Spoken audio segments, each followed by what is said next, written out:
Buenas noches, bienvenidos a Mysterium y gracias por estar al otro lado. ¿Conocía usted que el Vaticano tiene su propio servicio secreto de espionaje? ¿Sabía usted que la mayoría de los servicios secretos de los gobiernos han violado los derechos de sus ciudadanos? Sorprendentes afirmaciones las que nos va a atestiguar nuestro invitado de hoy, Eric Frattini, sin duda uno de los mayores expertos en el mundo sobre servicios secretos.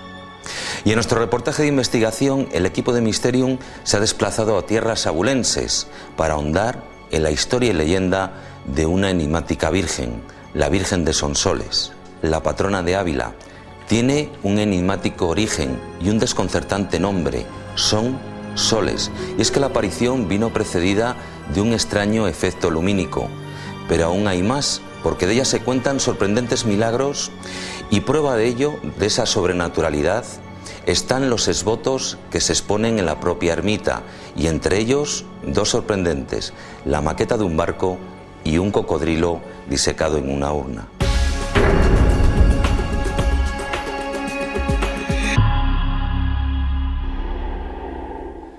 Profesor universitario, analista político, es uno de los mayores expertos en los servicios secretos de los gobiernos. Ha escrito una veintena de libros. Eric Frattini, buenas noches y bienvenido a Mysterium. Muchísimas gracias, buenas noches. ¿Qué te encuentras con nosotros? Muy bien, fantástico. Además en este escenario que habéis montado especialmente para mí, maravilloso para la entrevista, fantástico. Has vivido en muchos países y ejerciendo labores de periodismo, y entre ellas de corresponsal de guerra. ¿Cómo ha sido ese periplo? ¿Cómo ha sido esa experiencia? ¿Qué vivencias te has encontrado? Bueno, fue una experiencia única, que duda cabe, porque además estuve destinado pues un año en Beirut, estuve 4 años en Jerusalén, estuve casi un año en Chipre, además en un momento histórico por el momento que viví, porque claro, yo llegué al Líbano en plena final de la guerra civil en el Líbano. Viví todo el comienzo de la primera intifada palestina en Jerusalén, cuando Isaac Shamir era primer ministro, cuando Rabin era ministro de Defensa.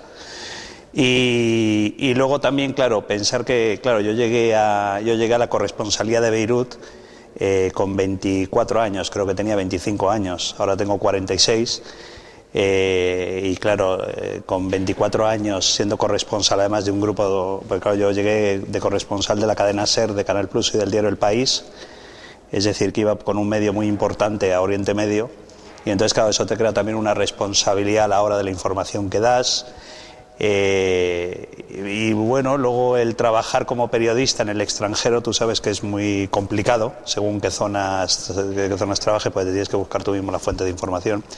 Pero yo lo que creo que sí, no solamente en mi etapa como corresponsal en Oriente Medio, sino luego también mi etapa como miembro de la Unidad de Televisión de Naciones Unidas, que me tocó vivir pues el conflicto de Chechenia, cuando se desintegró Yugoslavia, todo el desembarco americano en Somalia, la guerra en Irak. Todo eso te da un tipo de visión, yo creo que general de la vida, te hace más analítico y menos creyente en las cosas. Me imagino que te ha hecho ver el mundo de una forma diferente, ¿no? En cada conflicto en el que has estado, me imagino que te habrá quedado una huella y una marca, ¿no? Bueno, es que yo lo que veo claro, yo he sido principalmente corresponsal de conflictos, es decir, yo he cubierto 17 conflictos armados. El último que cubrí fue en el año 95, el conflicto en Ruanda. Primero cubrí Burundi, luego Ruanda y luego la crisis en el Congo cuando cayó Mobutu. Y qué duda cabe, claro, eso es la porquería de la humanidad. Una guerra es la porquería de la humanidad. Entonces, claro, cuando te estás trabajando con la porquería de la humanidad, te hace tener cierto desencanto con la gente, con los seres humanos, ¿no? Lo que pasa que yo siempre digo que soy un jubilado, ¿no? Y luego mucha gente que habla conmigo dice que parece que tengo más años que los 46 que tengo realmente, pero tal vez por las experiencias que he vivido y por las cosas que he visto. Vamos a trasladarnos al aquí y a la ahora. Acabas de publicar un libro que sin duda polémico, pero que ya creo que va por la segunda edición. Por la segunda edición, sí. Los papas y el sexo. ¿Qué nos podemos encontrar en ese libro? Bueno, es un libro histórico. Es un libro absolutamente histórico. Yo hago todo un... Luego también es un gran estudio sociológico sobre... primero, déjame decirte, es un gran estudio histórico sobre cómo el sexo ha influido en el poder papal, en el poder pontificio, desde San Pedro hasta Benedicto XVI, ¿no?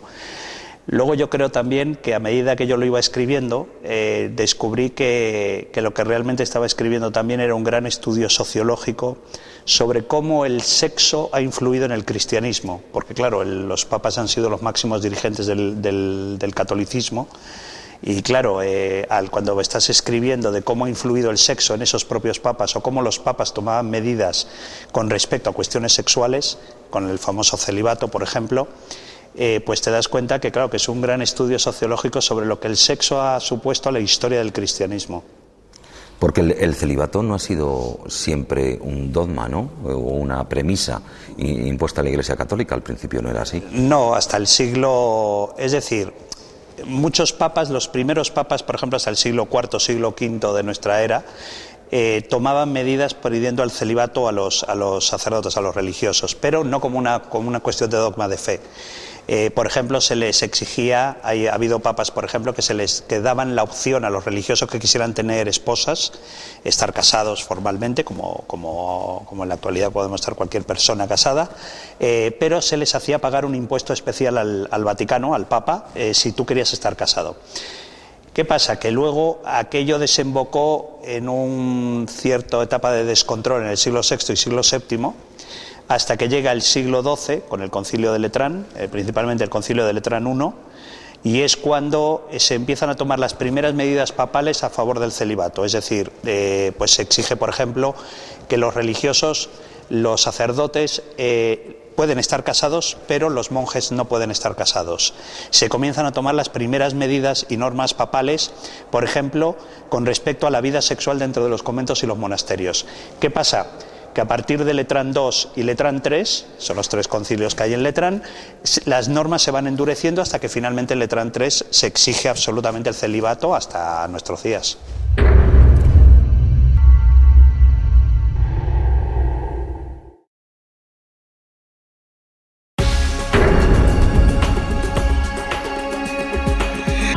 Continuamos con Eric Frattini, analista político, escritor y un auténtico experto en los servicios secretos de los gobiernos. Eric, me comentabas sobre el celibato de los papas, pero es que tú en ese libro demuestras que ese celibato no se ha llevado a cabo en ningún momento. Y es más, quizás incluso no había un sexo normal, ¿no? Sino que ha habido... Bueno, es que según como, claro, viéndolo en pleno siglo XXI, que es cuando me estás haciendo esta entrevista, no lo vemos una cosa tan rara con la cuestión sexual como en aquella época, ¿no? Por ejemplo, hay que pensar, por ejemplo, que hasta el siglo VIII, siglo IX, la zoofilia se practicaba y era autorizada, es decir, no era condenada por el clero, y el clero lo practicaba. ¿Por qué? Pues ¿qué pasa? Que a partir del siglo IX, el Papa de turno comienza a prohibir, hay un concilio en el que se prohíbe que en los monasterios, dentro de los monasterios y los conventos, se prohíban, por ejemplo, los animales de sexo femenino. Eso es una norma pontificia. ¿Para qué? Para evitar la zoofilia, que se daba mucho, en esa época se daba mucho. Luego, por ejemplo, ha habido papas casados. En total ha habido 10 papas casados. Papas incluso que practicaron, por ejemplo, el incesto. Todos recuerdan, por ejemplo, el caso de Alejandro VI, el Papa Borgia, ¿no?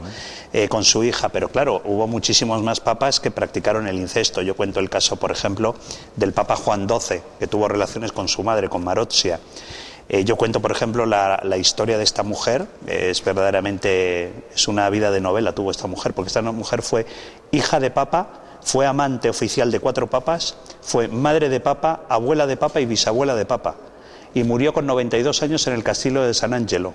Esto es el siglo IX, siglo X.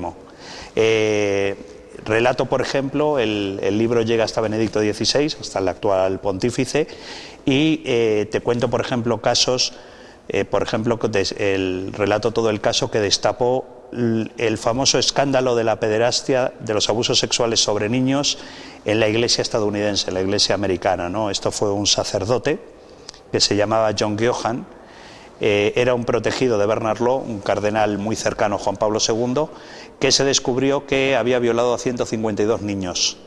Entonces yo, bueno, te cuento un poco el caso. Él terminó estrangulado, lo mató un preso en una prisión federal de Estados Unidos. Entonces digamos que hago todo un recorrido de todo lo que el sexo ha supuesto dentro de la cuestión papal. Realmente sobrecogedor si pensamos de quién estás hablando, ¿no? De la máxima autoridad en la Iglesia Católica. Eric, ¿vais a ir al infierno? Bueno, al infierno no puedo ir porque Juan Pablo II dijo que no existía. Lo dijo oficialmente. Además hay un documento papal que dice que el infierno no existe, que los católicos pueden estar tranquilos, ¿no?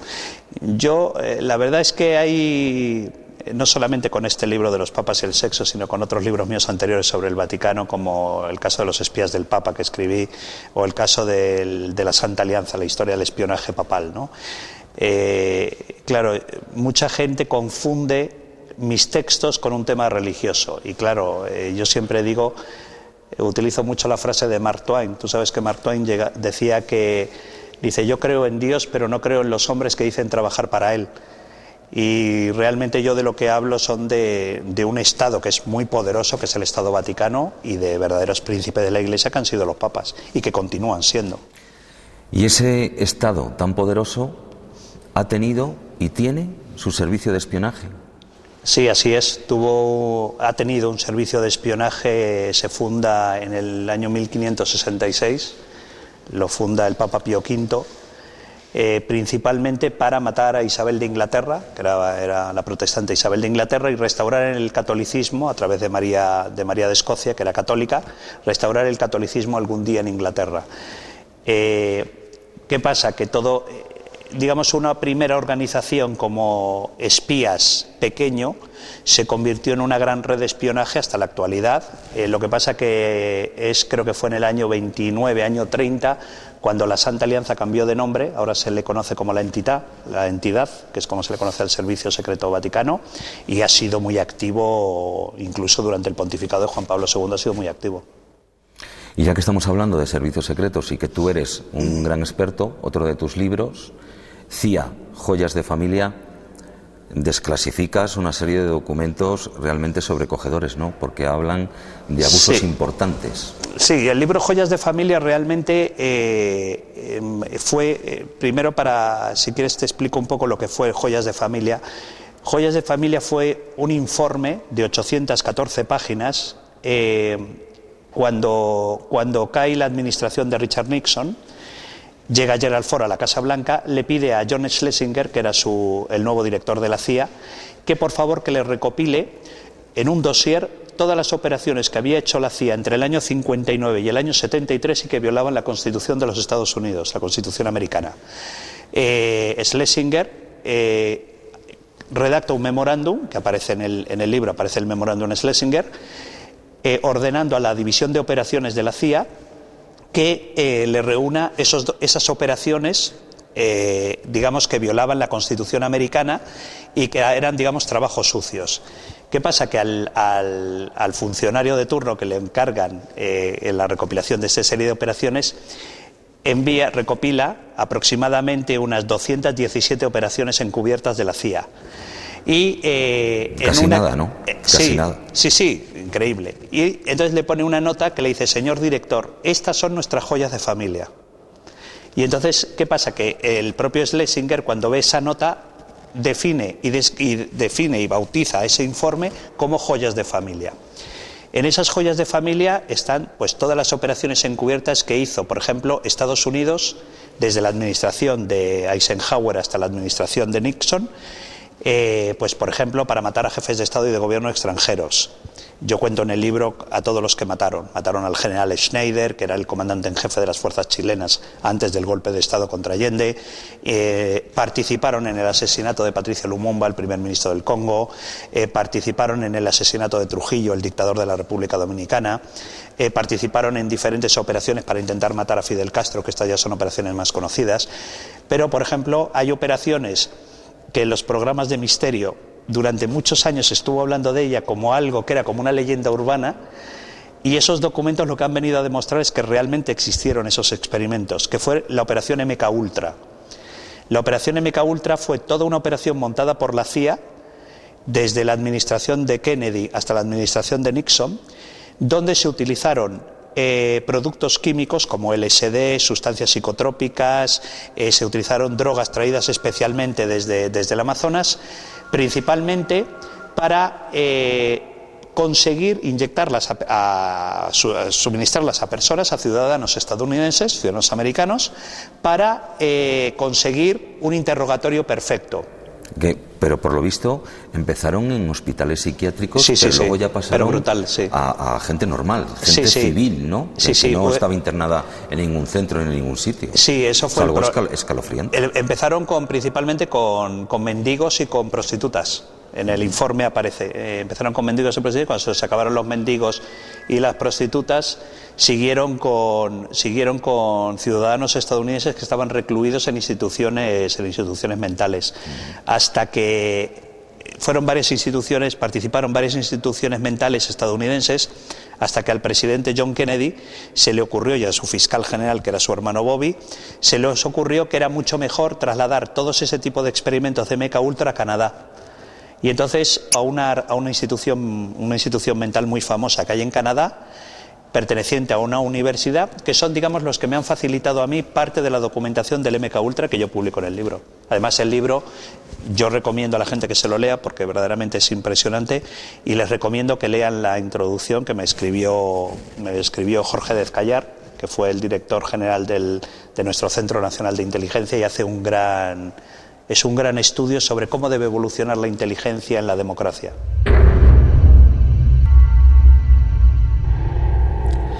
Sorprendentes y sobrecogedoras algunas de las declaraciones que nos está efectuando el escritor Eric Frattini. Espero que nuestro reportaje de investigación no les sobrecoja, pero sí les ayude a replantearse varios interrogantes en algunos aspectos. El equipo de Mysterium se ha desplazado a tierras abulenses para encontrarnos con una enigmática virgen, la Virgen de Sonsoles.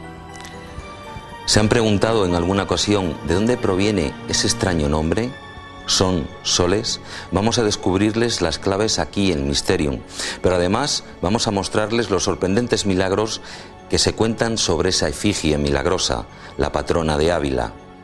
Me imagino que estarán deseando ver un avance del reportaje de investigación que les hemos preparado y que van a poder visionar justo después de la entrevista que estamos manteniendo con el escritor Eric Frattini.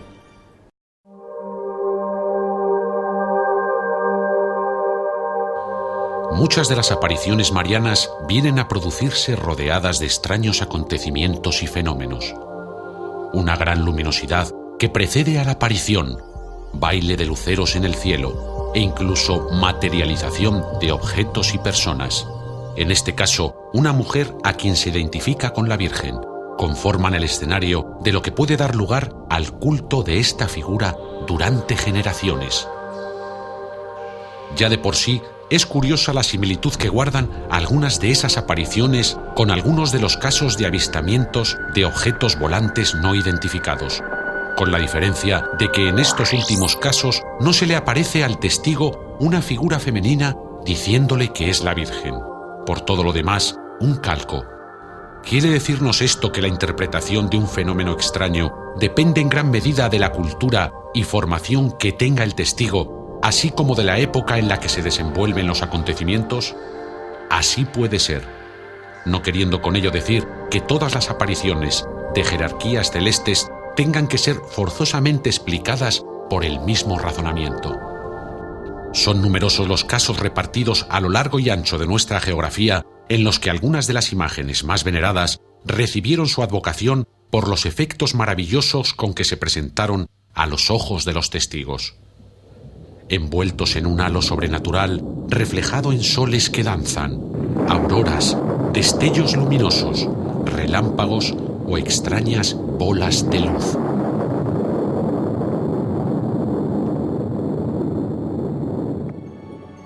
Les prometo que va a estar interesante, como la entrevista que estamos manteniendo con el escritor Eric Frattini, quien va a continuar desvelándonos algunos secretos que ocultan los servicios secretos de algunos gobiernos.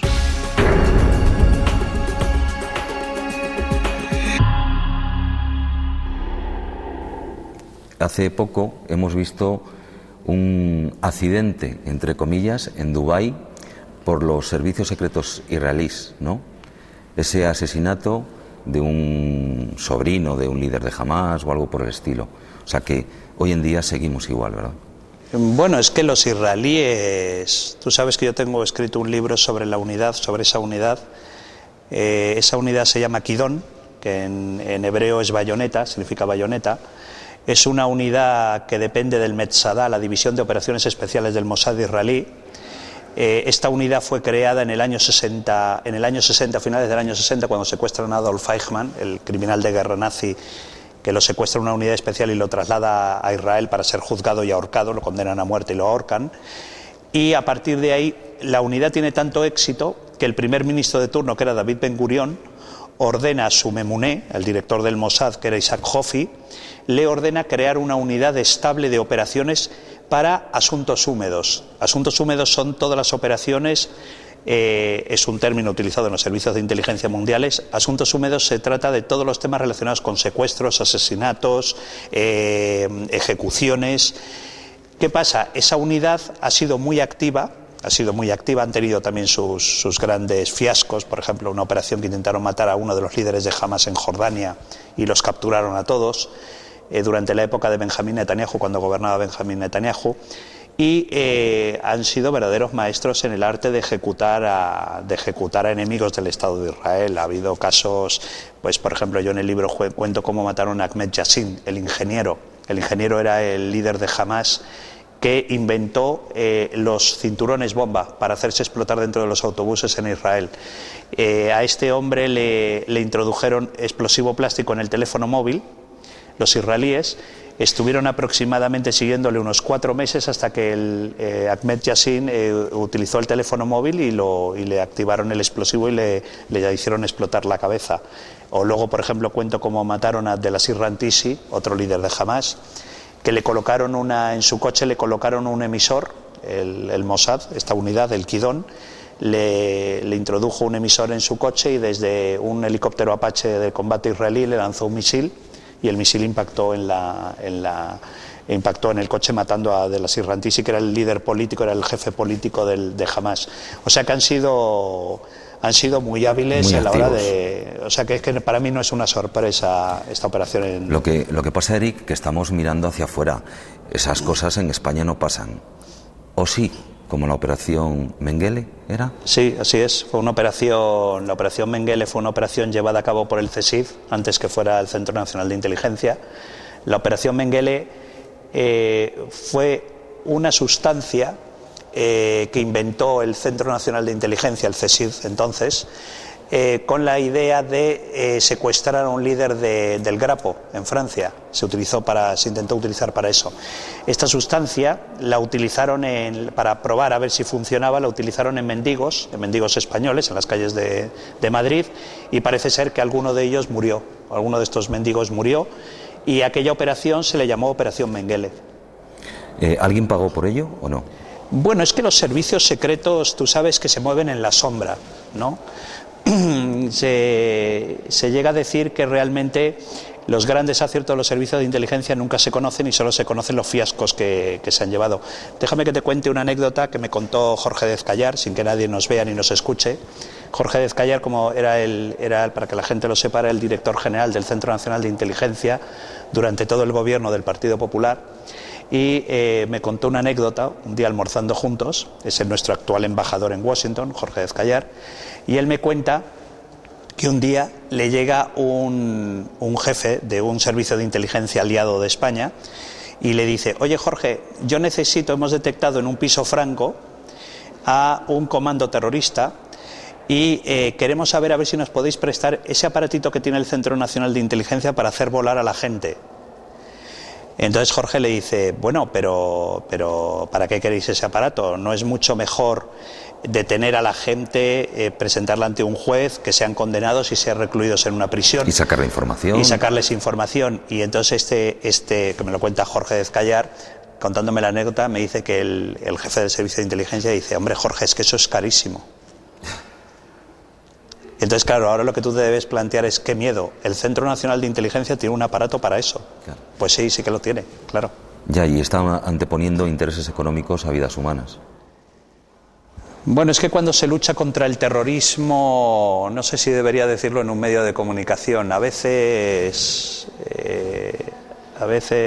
mira, en el mes de octubre di un curso en Bucarest, en el colegio, en el National Defense College de Bucarest, al servicio de inteligencia rumano, al SIE.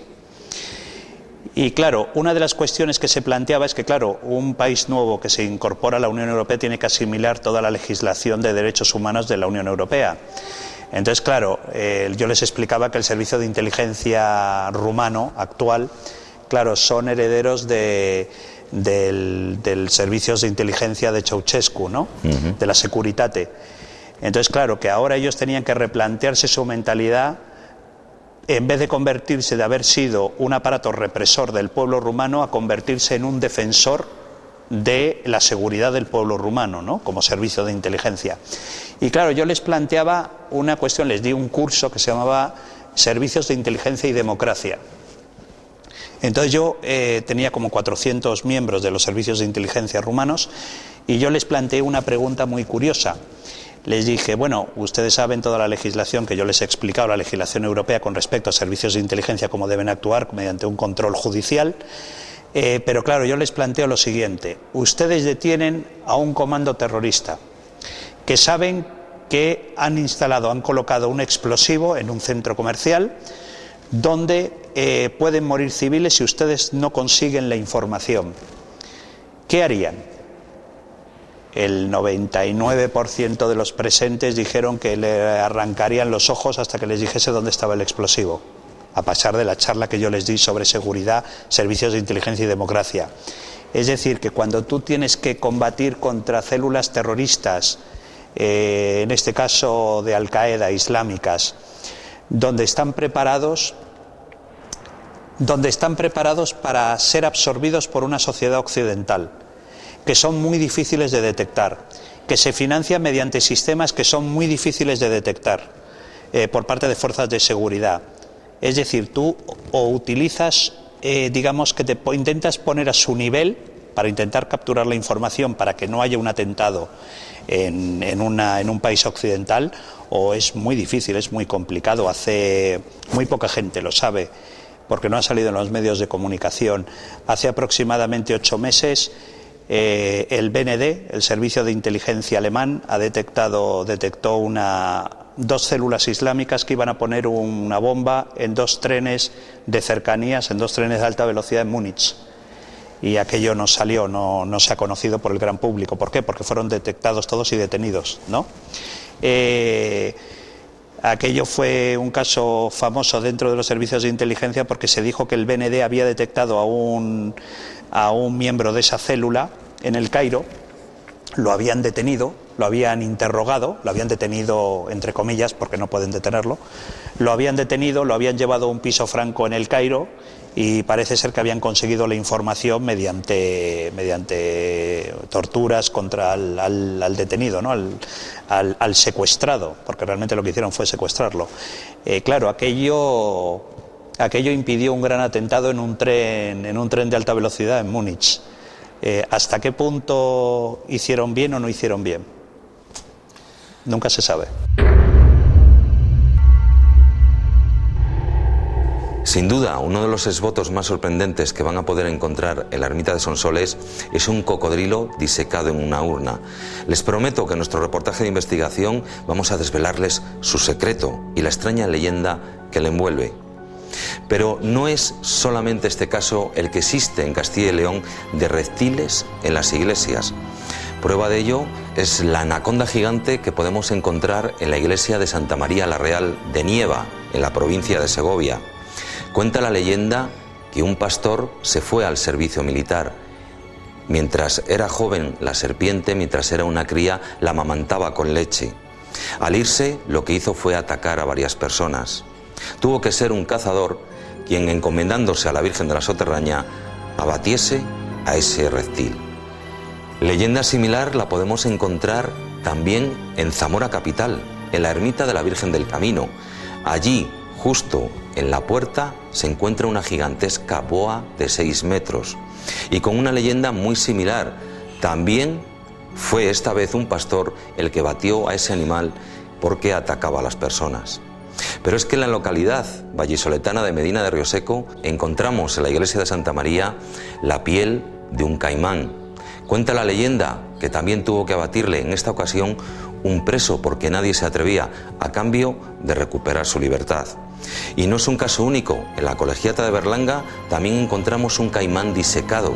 Es el famoso Ardacho y tiene una leyenda siniestra. Se habla que espantaba a los rebaños y que por las noches se alimentaba de los cadáveres del cementerio. Y por último, en la localidad salmantina de Santiago de la Puebla también encontramos un caimán con la cabeza cortada. Dice la leyenda que apresó a una niña después de una subida del río Margañán. Consiguieron cortarle la cabeza y la niña salió sana y salva.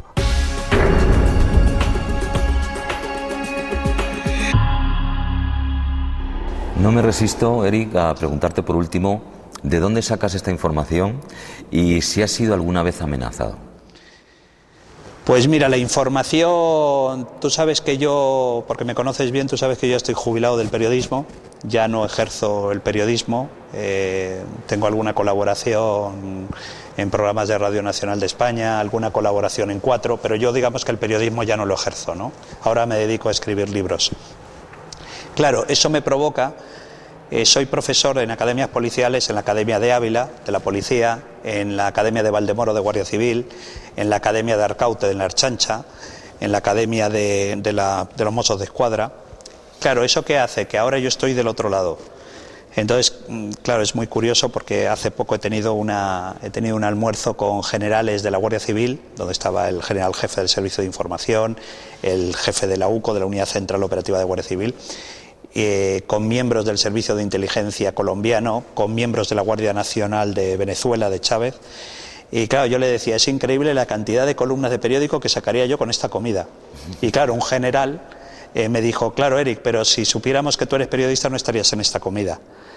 Entonces, muchas veces te llega a ti mucha información, lo que pasa que la responsabilidad tuya es saber hasta qué punto la puedes dar a conocer o no debes darla a conocer.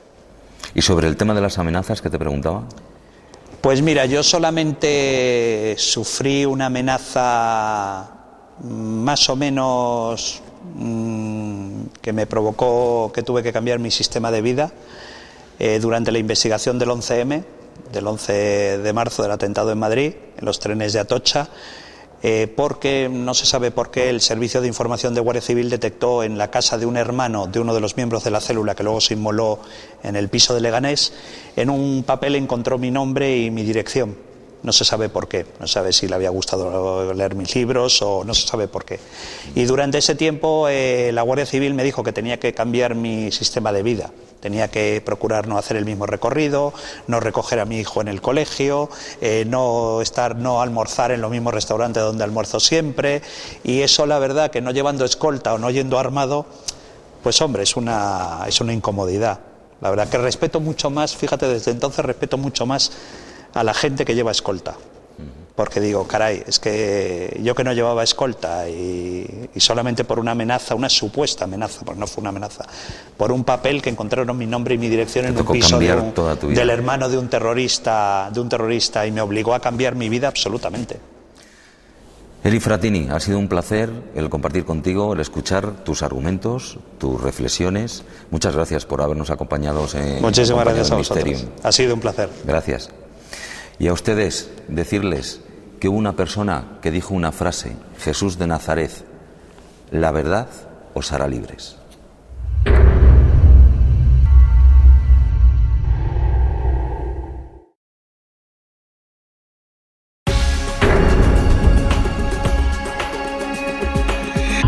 Hoy para nuestro reportaje de investigación el equipo de Mysterium se ha desplazado a tierras abulenses para adentrarnos en un desconcertante enigma, la historia y la leyenda de la patrona de Ávila, la Virgen de Sonsoles.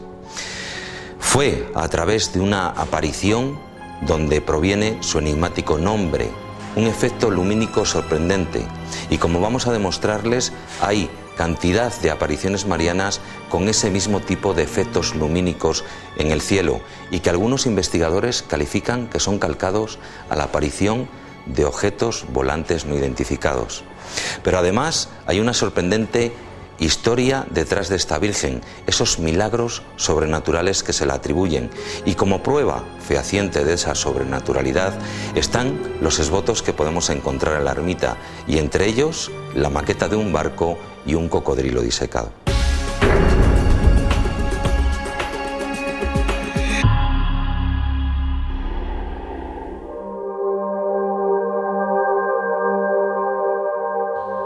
Muchas de las apariciones marianas vienen a producirse rodeadas de extraños acontecimientos y fenómenos. Una gran luminosidad que precede a la aparición, baile de luceros en el cielo e incluso materialización de objetos y personas. En este caso, una mujer a quien se identifica con la Virgen, conforman el escenario de lo que puede dar lugar al culto de esta figura durante generaciones. Ya de por sí, es curiosa la similitud que guardan algunas de esas apariciones con algunos de los casos de avistamientos de objetos volantes no identificados, con la diferencia de que en estos últimos casos no se le aparece al testigo una figura femenina diciéndole que es la Virgen. Por todo lo demás, un calco.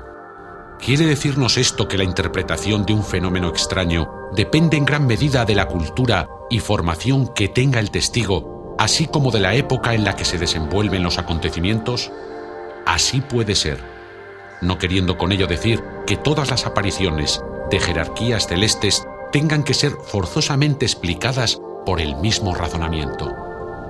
Son numerosos los casos repartidos a lo largo y ancho de nuestra geografía en los que algunas de las imágenes más veneradas recibieron su advocación por los efectos maravillosos con que se presentaron a los ojos de los testigos.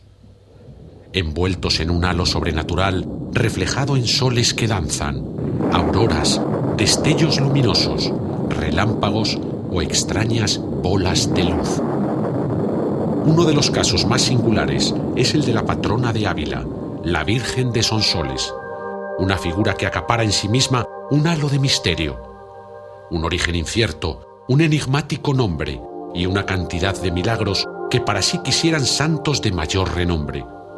Pero antes de adentrarnos en este enigmático y apasionante misterio, les proponemos realizar un recorrido por varias apariciones marianas, con características luminosas muy similares. El primer caso que les proponemos es la Virgen de Tentudía, en Badajoz. Corría el año 1247, en plena Reconquista. Tropas cristianas luchaban contra los musulmanes. Cuenta la leyenda que el gran maestre de la Orden de Santiago, Pelay Pérez de Correa, al mando de las tropas cristianas, al ver que la noche se les echaba encima y que necesitaba más tiempo para lograr la victoria, exclamó: «Santa María, detén tu día». Y así fue como el astro solar, o lo que fuera aquello, al ruego del gran maestre se detuvo en el horizonte, iluminando el campo de batalla durante más horas de las previstas, para así ayudar a los cristianos a conseguir la victoria. Otro prodigio luminoso fue el que desencadenó que la famosa Virgen de Montserrat fuera descubierta. Asegura la tradición que allá por el año 880, 7 pastores advirtieron que durante 7 sábados seguidos unas extrañas luces descendían sobre una cueva en lo alto de una montaña. Las autoridades de la época, a la luz de estos hechos, decidieron organizar una pequeña expedición al lugar. Y en el interior de la cueva encontraron la imagen de madera de la Virgen con el niño en el regazo. Como no podía ser menos, en nuestra región encontramos casos similares a los anteriores, como el de la Virgen de la Soterraña, en Olmedo, Valladolid. Cuenta una leyenda que en el año 1085 se encontraban por aquellos pagos el rey Alfonso VI de Castilla, quien al amanecer del día en que iba a tomar la ciudad fue deslumbrado por una intensa luz, seguida por la visión de la Virgen sentada en un trono. Es la propia Virgen la que se identifica como la de la Soterraña, diciéndole al rey que guiaría su campaña militar desde el cielo, como parece ser que sucedió, pues consiguieron la conquista de Olmedo, arrebatando su dominio al moro Aben Faji.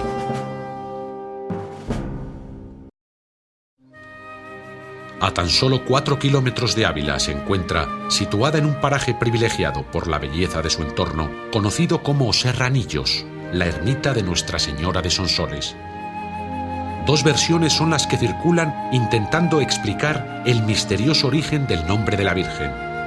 La primera no tiene mucha credibilidad, pues cuenta que la fundación de la ermita de Sonsoles fue un recuerdo a la parada y estancia que en aquel lugar hizo la comitiva que en el año 1080 conducía desde Córdoba, donde fue martirizado el cuerpo de San Zoilo o Sanzol, como antes se decía, y al fin de trasladarlo a Carrión de los Condes, apareciéndose la Virgen en el sitio donde descansaron los restos del santo, lo que motivó la erección del templo de Sonsoles. El problema reside en que la ermita ya existía con anterioridad a que los restos de San Zoilo pasaran por aquel lugar. La otra versión, mucho más aceptada, es la que nos cuenta Vicente López González en su libro Nuestra Señora de Sonsoles. Pues la imagen apareció posiblemente a principios del siglo, final del siglo XII, principios del siglo XIII. Y pues se cuenta que aparecieron unos pastores y que los pastores, al ver el resplandor que salía de la imagen, entonces pronunciaron esa palabra, son soles, varios soles unidos. El resplandor les hizo que exclamar de esa manera, son soles. No deja de ser muy curioso que de aceptar esta versión se interprete la declaración de los pastores de son soles con un fenómeno de aparición mariana.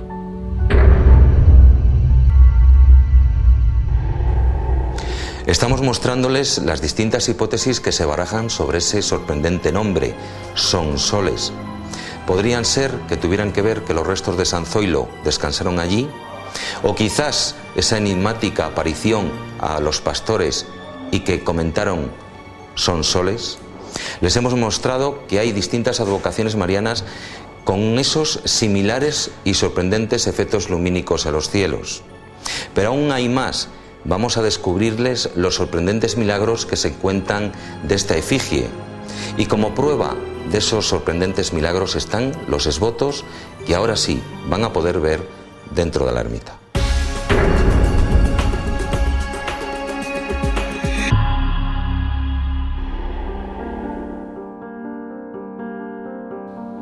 Cierto es que en la ermita hay una imagen de la Virgen de la que desgraciadamente no existe documento alguno que indique su procedencia.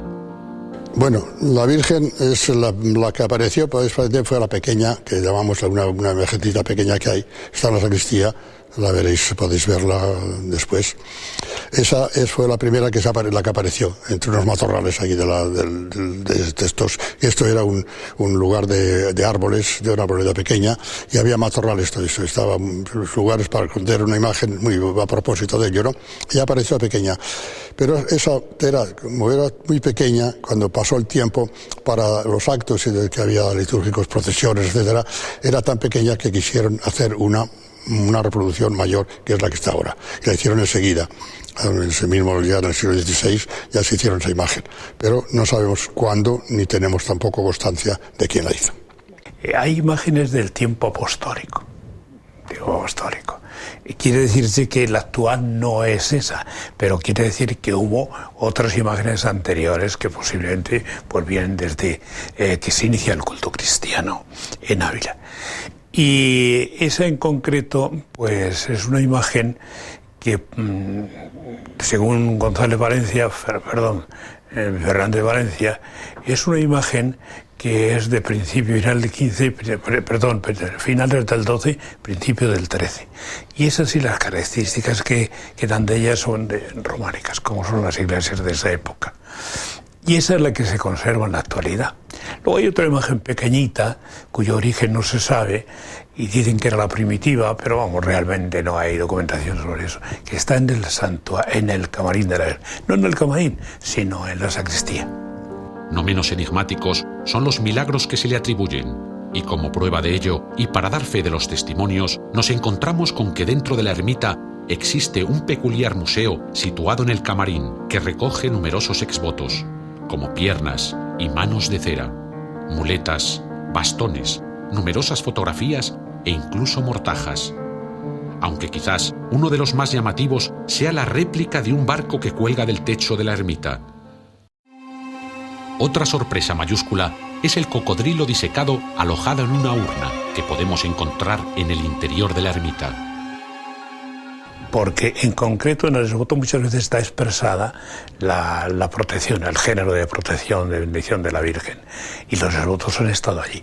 Y precisamente dos señales como esbotos de los milagros de la Virgen, que se cuentan por centenares y en algún libro hay escrito, en el que se recogen por decenas, pues, y se detallan, etcétera.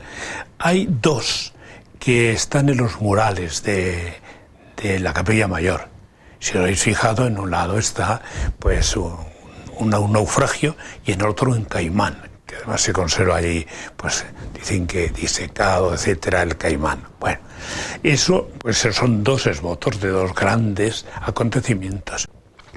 Felipe II, con la Armada Invencible, llevó la Armada a luchar con los barcos de Inglaterra, como se sabe, ¿no?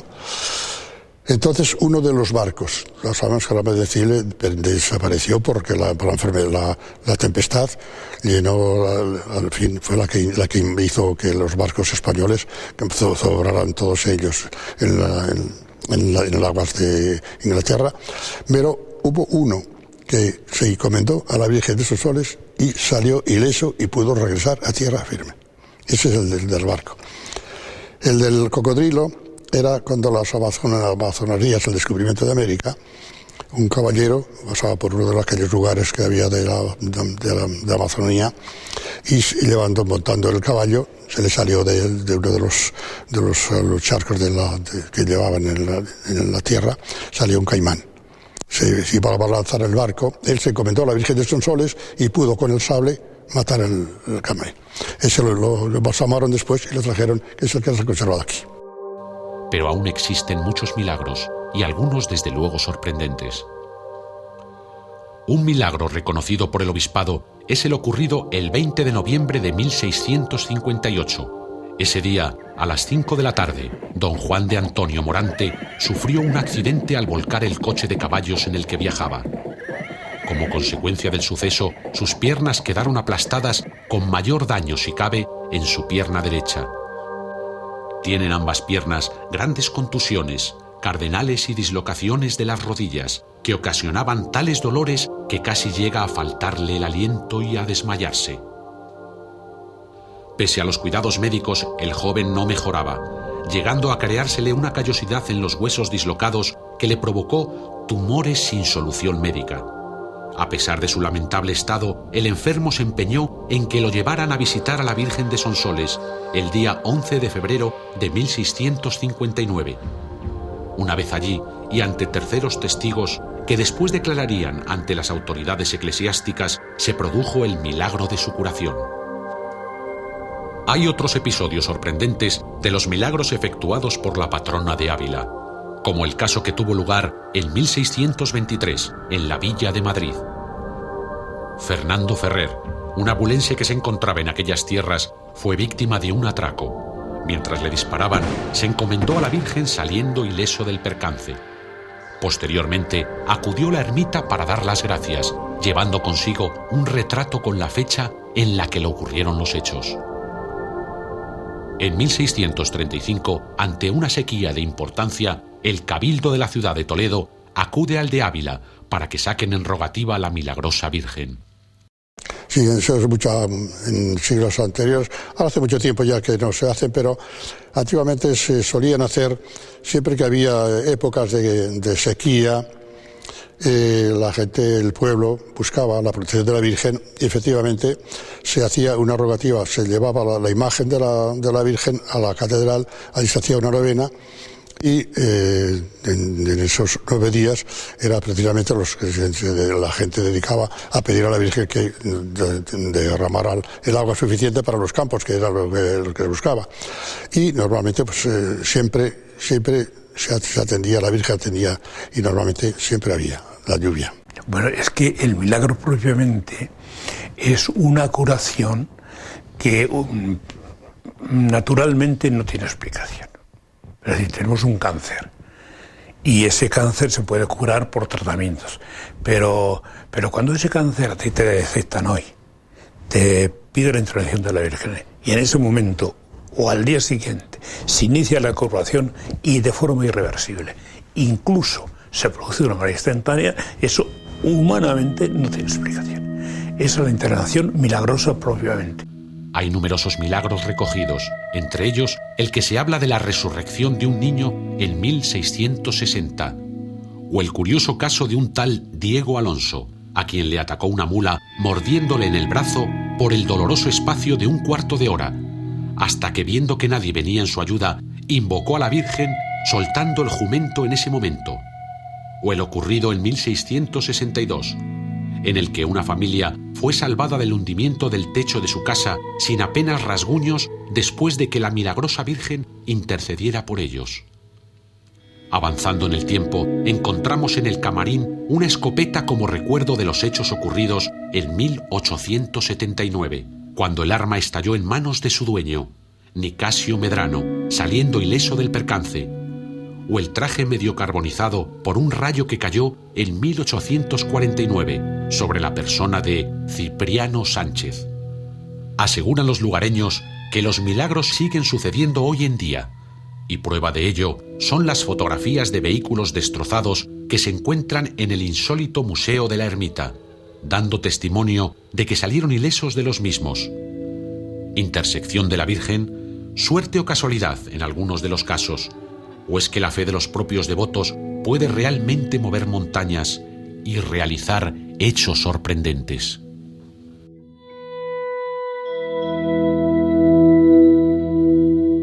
Espero que el programa de hoy les haya agradado. Si hemos conseguido que se replanteen cómo funciona la sociedad en la que estamos inmersos, nos felicitamos por ello. Si además le hemos descubierto una sorprendente efigie, la Virgen de Sonsoles, nos congratulamos por ello. Buenas noches, gracias por estar al otro lado y por favor, reflexionen quién se esconde detrás del telón de este teatro de lo absurdo.